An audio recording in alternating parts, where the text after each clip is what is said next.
Bonjour à tous, ici Margot Morin. Bienvenue sur ma chaîne dédiée à tout ce qui touche à la maison, déco, organisation, astuces pratiques. Si vous aimez créer un espace qui vous ressemble et découvrir des conseils pour embellir votre intérieur, n'oubliez pas de vous abonner. Aujourd'hui, on va explorer ensemble un nouveau sujet pour transformer votre chez vous. Prêt? C'est parti! Bonjour à tous. Dans cette vidéo, je vais vous parler de la préparation à l'arrivée d'un bébé. C'est une période excitante, mais aussi un peu stressante, et il y a tant de choses à penser. Je vais partager avec vous une liste des choses à faire pour vous aider à vous organiser et à accueillir votre petit trésor dans les meilleures conditions. Que ce soit pour préparer la chambre, choisir les vêtements ou penser aux soins, je vous donnerai des conseils pratiques pour ne rien oublier. Alors, restez avec moi et découvrons ensemble tout ce qu'il faut faire avant l'arrivée de bébé. Aussi positive soit-elle, l'arrivée d'un nouveau-né au sein d'un couple ou plus largement, au sein d'un foyer, est toujours un petit chamboulement. Plus tôt vous aurez commencé les préparatifs pour l'arrivée du bébé, mieux vous vous sentirez. Organisation de la maison, administratif, annonces à prévoir et achats utiles sont autant d'éléments à ne pas oublier. Certaines choses peuvent être réfléchies et préparées bien en amont de l'arrivée du bébé à la maison. Utilisez la liste des choses à faire détaillée ci-dessous pour anticiper tous les points importants et vivre cette belle étape de vie sereinement. Chambre de bébé, vêtements, célébration, accessoires. Les choix que vous opérerez quelques mois avant la naissance de votre enfant seront aussi ceux qui l'accompagneront durant ses premiers mois de vie. Préparez la chambre qui accueillera le bébé. La fin du second trimestre de la grossesse et le début du troisième sont tous deux des moments idéaux pour aménager la chambre de bébé avant sa naissance. Mais, que faut-il acheter pour meubler, décorer et accessoiriser convenablement cet espace? Avant de passer à la caisse, il est important de réfléchir posément et de sélectionner avec soin l'aire à aménager pour l'enfant. Naître, chambre individuelle, coin dans la chambre parentale, c'est à vous de choisir.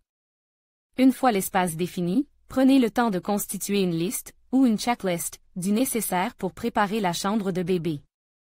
Avec, par exemple, les meubles, la décoration, les vêtements, les accessoires. Vous pouvez même transformer cette checklist en liste de naissance et la transmettre à vos proches. Si vous souhaitez meubler et décorer une pièce entière pour la transformer en chambre de bébé, n'hésitez pas à la décorer de A à Z. Vous pouvez, par exemple, repenser l'éclairage et habiller les murs avec du papier peint. Entre décoration de la chambre, vêtements à prévoir et démarches administratives. La liste des choses à faire est longue pour l'arrivée de bébé. Adobe Stock effectuer les démarches administratives obligatoires. Qui dit arrivée d'un bébé à la maison dit également formalités administratives.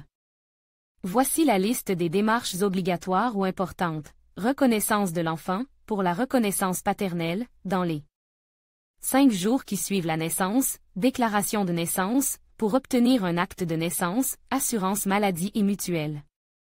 Pour le remboursement des soins, déclaration au centre des finances publiques, pour bénéficier d'une part ou d'une demi-part supplémentaire. Réservation d'une place en crèche, si souhaité. Annoncer la naissance du nouveau-né. Lors de l'arrivée d'un premier bébé au sein d'un foyer, il est difficile de tout savoir et de tout prévoir. Mais l'annonce de la naissance, elle, peut être organisée à l'avance. Bien qu'il ne puisse pas être conçu entièrement en amont de la venue au monde du nouveau-né, le faire-part de naissance peut tout de même être sélectionné assez tôt. Vous pouvez ainsi parcourir un site internet de faire-part personnalisé afin de choisir le modèle qui sera le vôtre, bien avant la naissance de votre enfant. Présélectionner, par exemple, un faire-part de naissance sur Cartland. Comme article réalisé en partenariat avec les équipes d'Étoffé et Cartland. En conclusion, préparer l'arrivée d'un bébé est une étape essentielle qui nécessite une bonne organisation et une attention particulière. En suivant cette liste des choses à faire, vous vous assurez de créer un environnement accueillant et sécurisant pour votre futur enfant. N'oubliez pas de prendre le temps de vous préparer mentalement et émotionnellement, car chaque bébé est unique et apportera son lot de joie et de défis. Prenez soin de vous et profitez de chaque moment de cette belle aventure.